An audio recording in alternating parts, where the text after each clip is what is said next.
Naalala niyo pa ba ang hinuha ng bayani ng mga dukha? Ang hindi magmahal sa sariling wika ay higit pa sa hayop at malansang isda.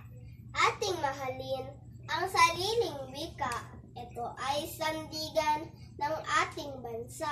Ipagbunyi natin at huwag ikahiya. Nagdadala ito ng dangal at ligaya. Muli nating tandaan ang dala nitong saya.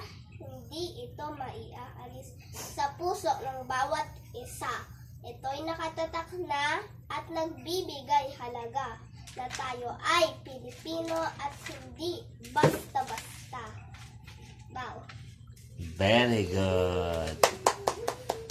Medyo nagmamadali pa ng konti na. Nagmamadali ka ng konti.